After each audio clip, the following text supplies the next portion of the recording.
Buenas noches, hermanos, que Dios me los continúe bendiciendo en esta hermosa noche.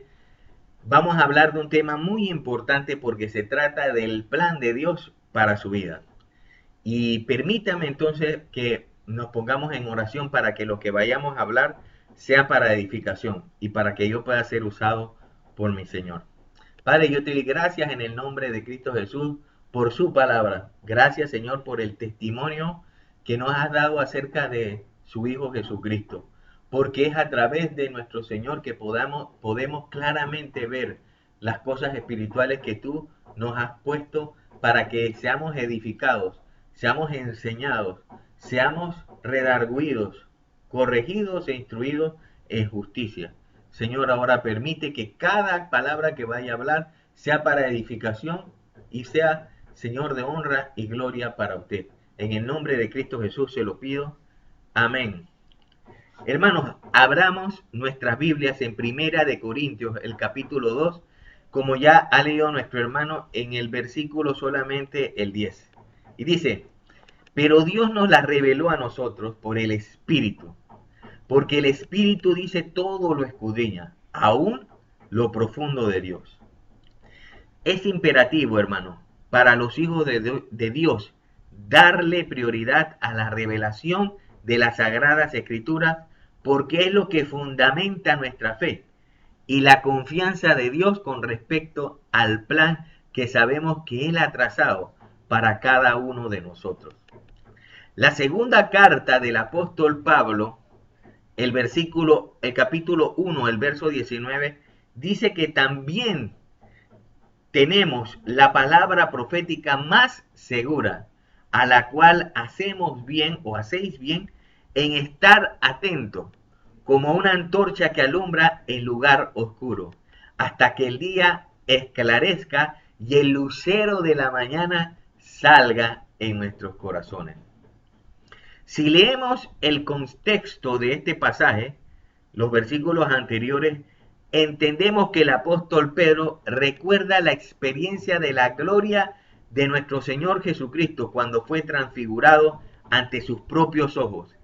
Y se le aparece Elías a un lado y Moisés al otro. Y escucharon una voz del cielo que decía, este es mi Hijo amado, a él oíd.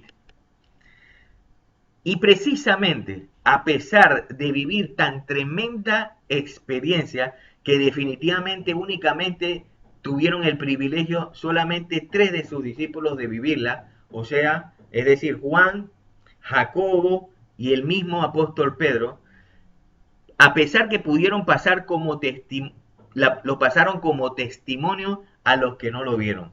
Pero él confiesa que mucho más seguro que esta experiencia sublime y celestial es la palabra profética más segura, a la cual hacéis bien en estar atentos, como una antorcha encendida en lugar oscuro. Por eso nuestra fe no puede estar fundamentada o no puede estar sujeta a los sentimientos de cuando se nos pone, por ejemplo, la piel de gallina, cuando adoramos a Dios o cuando nos toca el Señor a través de la administración de su palabra, o cuando, por ejemplo, sentimos su santa presencia en una experiencia sobrenatural que hayamos vivido, sino que nuestra fe proviene de la autoridad sublime de las Escrituras. Cuando le oímos y le obedecemos, como está escrito, la fe viene por el oír y el oír por la palabra de Dios. Jesús nos recordó la diferencia de quien oye su palabra y no la obedece, con respecto al que oye su palabra y hace lo que él le pidió, como 2 cimientos donde nuestra casa es edificada. El que oye la palabra de Dios y no la hace, o sea, no hace la voluntad de él, es aquel hombre insensato que edificó su casa sobre la arena. Dice que descendió lluvias y vinieron ríos y soplaron con gran ímpetu sobre aquella casa y cayó, y fue grande su ruina. Mas aquel que oye su palabra y hace su voluntad, lo comparó al hombre que edificó su casa sobre la roca. Y vinieron también ríos y descendió lluvias y soplaron con gran ímpetu sobre la casa, pero no, la casa no cayó porque estaba fundamentada sobre la roca que es nuestro amado Señor Jesucristo. Qué hermoso es saber, hermanos, que aunque descienda la lluvia y vengan ríos y soplen vientos con gran ímpetu sobre nuestra casa, la palabra nos hace confiar de que no caerá, porque nuestra confianza viene por revelación, porque nos la revela el Espíritu, porque el Espíritu todo lo escudriña, aún lo profundo de Dios. Fíjese, cuando Jesús preguntó a sus discípulos, ¿quién dicen los hombres que era el Hijo del Hombre? Ellos le dijeron, bueno, unos dicen que eres Juan el Bautista, otros dicen que eres Jeremías, otros dicen que algunos de los profetas. Entonces preguntó, ¿y vosotros, quién decís que soy yo? Entonces Simón Pedro respondió, tú eres el Cristo, el Hijo del Dios viviente. Así que Cristo, el Señor le responde, Simón Pedro, tú hijo de Jonás, Simón, tú, hijo de Jonás, no, esto no te lo reveló ni carne ni sangre, sino mi Padre que está en los cielos. Por eso eres bienaventurado. ¿Lo ves? La Sagrada Escritura es lámpara que guía sus pasos y luz que alumbra su camino. Y se revela por el Espíritu en su corazón. Entonces, la situación o la pregunta es, ¿cómo saber que el Espíritu Santo es el que nos está revelando y nos está dando a conocer lo profundo de Dios? Vamos a hablar para explicar o dar claridad a esta pregunta acerca de un hombre judío, un casi tocayo mío, Nicodemos, que vino de noche a ver a Jesús porque tenía miedo de los fariseos.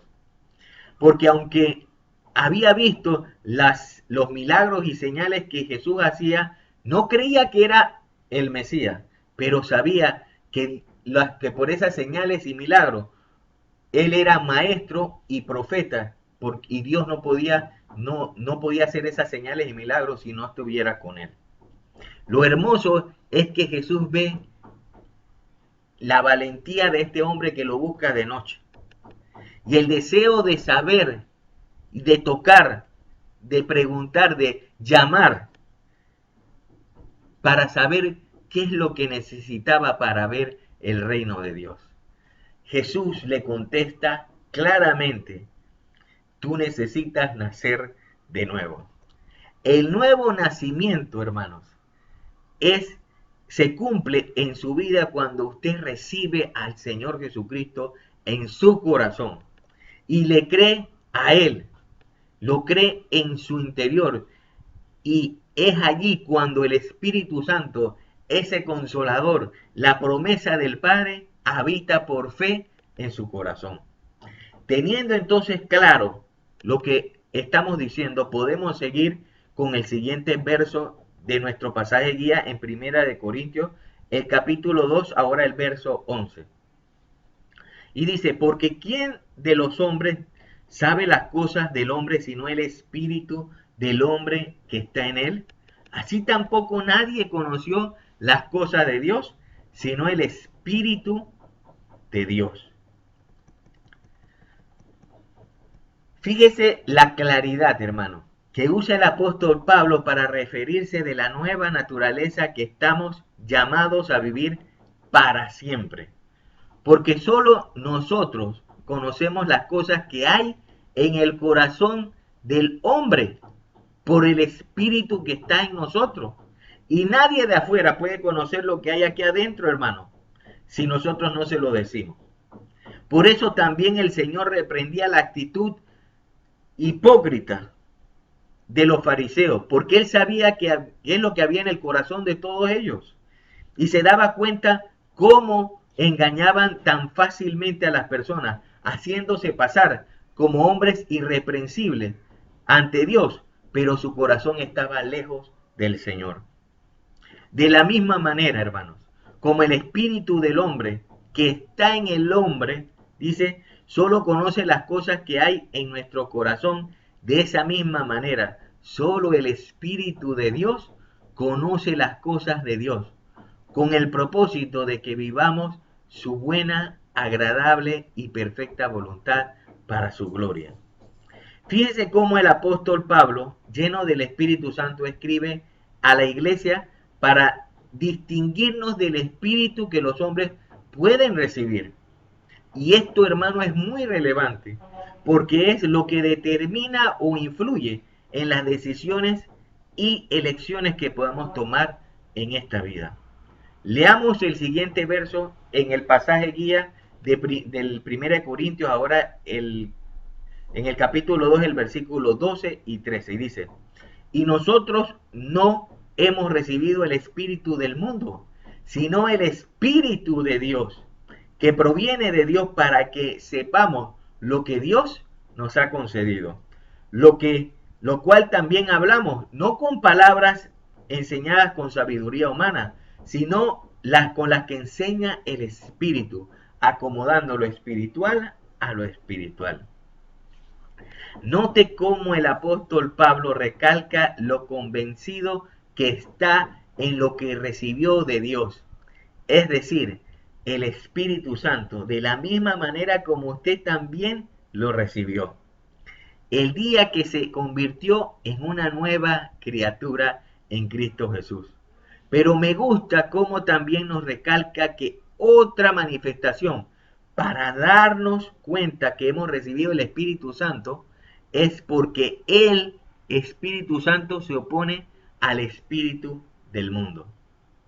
De manera que si usted se deja gobernar o influir por el espíritu del mundo, esto quiere decir que el Espíritu Santo no está obrando allí. Ahora, ¿cómo podemos aclarar o detallar a qué nos referimos con el espíritu del mundo, que se opone precisamente al Espíritu de Dios que el mismo Señor ha hecho derramar en usted? Leamos ahora entonces Efesios, el capítulo 2, del versículo 1 al versículo 3. Y dice: y Él os dio vida cuando estabais cuando estabais muertos en vuestros delitos y pecados, en los cuales también anduvisteis en otro tiempo, siguiendo la corriente de este mundo, conforme al príncipe de la potestad del aire, el espíritu que ahora opera en los hijos de desobediencia, entre los cuales también todos nosotros vivimos en otro tiempo, conforme a los deseos de nuestra carne, haciendo la voluntad de la carne y de los pensamientos, y éramos por naturaleza hijos de ira, igual del mismo modo que los demás. ¿Lo vio, hermano? El espíritu del mundo es esta corriente influyente que nos lleva a pecar y a andar conforme a la carne, conforme a los deseos de esta carne. Y fíjese, ¿quién es el dueño o gobernante de este espíritu del mundo? ¿Lo leyó? Lo que dice que andábamos conforme al príncipe de la potestad del aire. Esto es Satanás, que es el espíritu que opera ahora en los hijos de desobediencia. Por eso ni pensábamos saber de Dios, ni mucho menos obedecerlo, y éramos por naturaleza hijos de ira, lo mismo que las demás personas. ¿Ya lo ven? ¿Por qué el Señor nos dice que estamos en el mundo, pero no somos del mundo? Porque el Espíritu Santo se opone en contra de los deseos que hay en el mundo.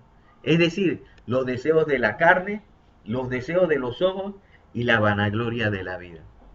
Ahora, aclarado este punto, otra distinción preciosa que revela su palabra y que penetra nuestro corazón sin tener un coeficiente intelectual muy alto o tener una sabiduría que aventaje a los desfavorecidos, es precisamente la revelación que viene de parte de Dios. Porque no la escribió Dios con humana sabiduría, sino que dice que fueron escritas con palabras espirituales. Es decir, las que enseña el Espíritu, acomodando lo espiritual a lo espiritual. Eso me recuerda cuando el Señor Jesucristo se regocijó en el Espíritu y dijo, por estar rodeado precisamente de sus discípulos, que eran sencillos pescadores, hombres, hombres que estaban entre todo el pueblo. Y en Lucas capítulo 10, versículo 21 y 22 dice que en aquella misma hora Jesús se regocijó en el Espíritu y dijo, yo te alabo, oh Padre, porque Señor del cielo y de la tierra, porque escondiste estas cosas de los sabios y entendidos y las has revelado a los niños. Sí, Padre, porque así te agradó. Todas las cosas me fueron entregadas por mi Padre, y nadie conoce quién es el Padre sino el Hijo.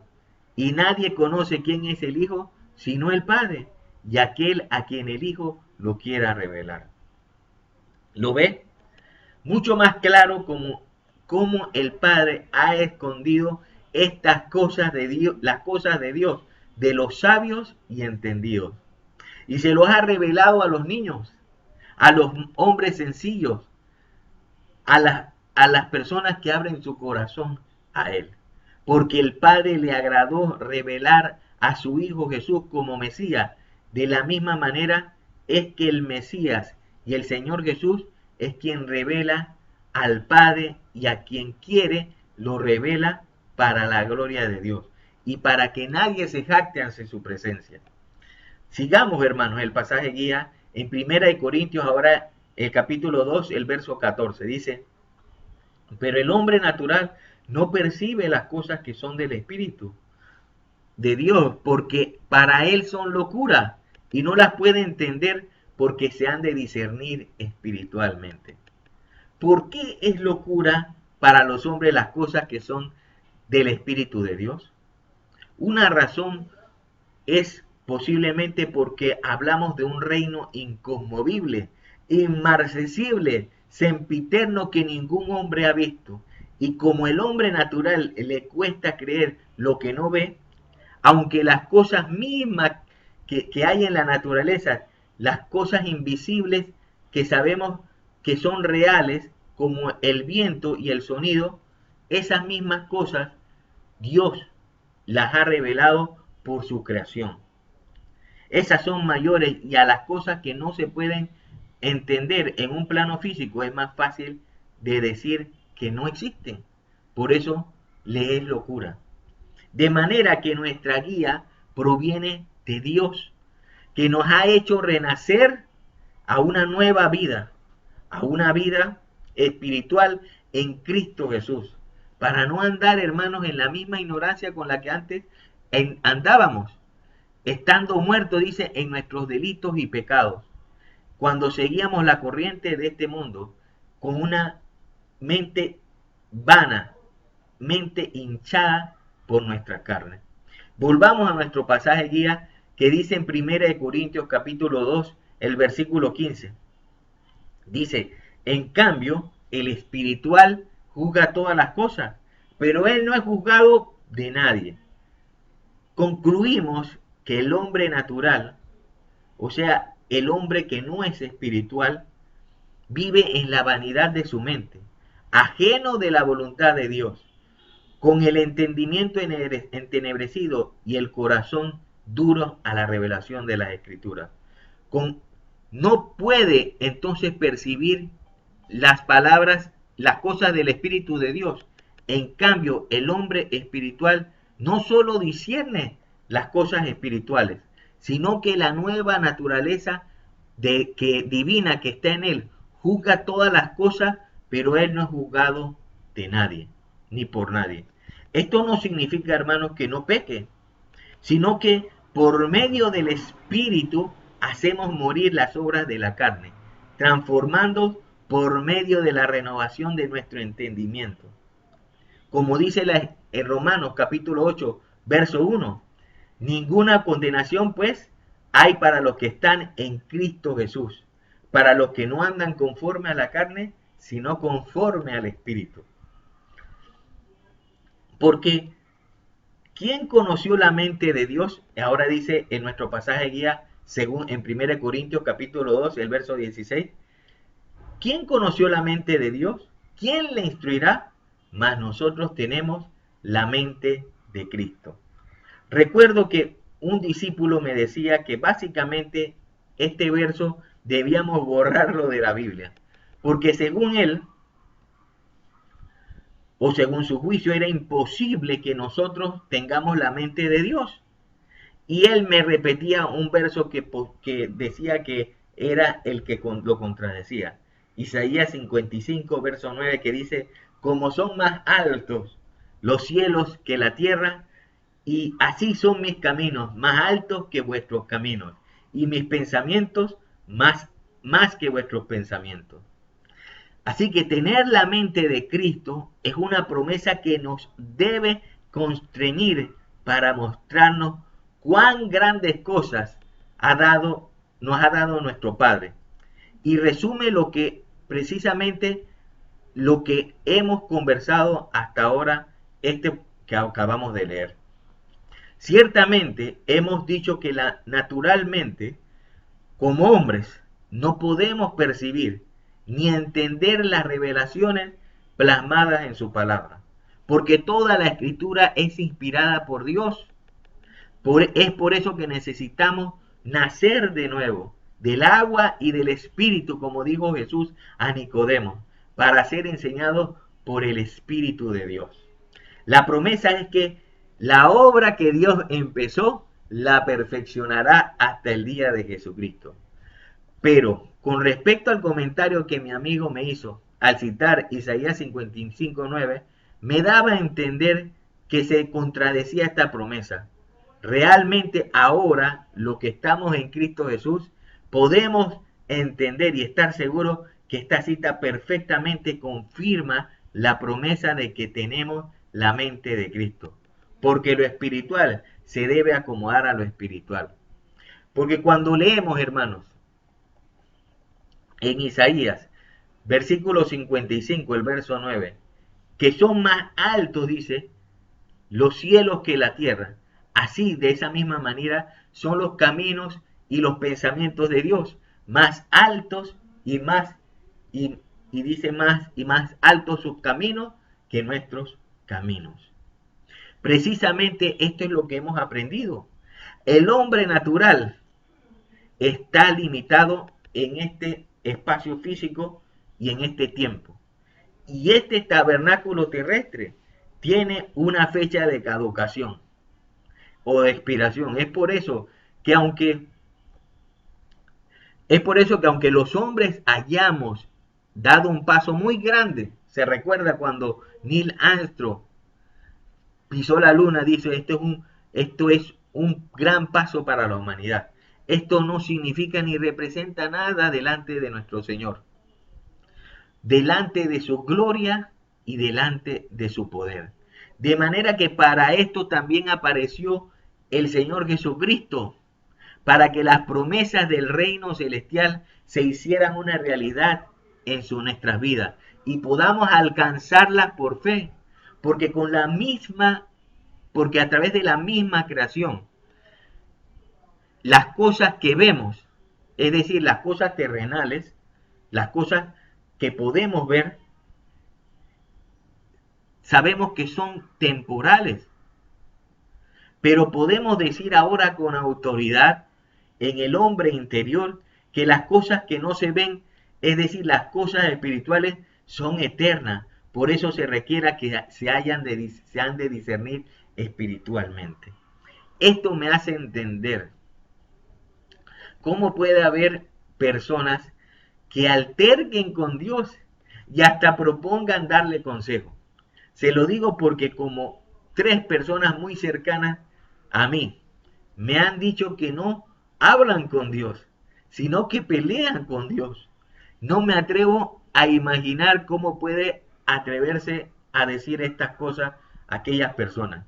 Pero por lo que hemos aprendido está claro que cuando dicen esto, lo está diciendo la mente carnal que se encuentra vanamente hinchada por la ignorancia de no saber que está delante de ellos, el Dios de gloria y de honra. Gracias doy a Dios por su misericordia, porque son nuevas cada día. Pero debo traer a colación un verso que contesta a aquellas personas que se acercan a Dios para altercar con Él. Y leamos entonces en Romanos capítulo 9, el verso del 20 al 23. Dice, mas antes, oh hombre, ¿quién eres tú para que alterques con Dios? Tira el vaso de barro al que lo formó. ¿Por qué me has hecho así?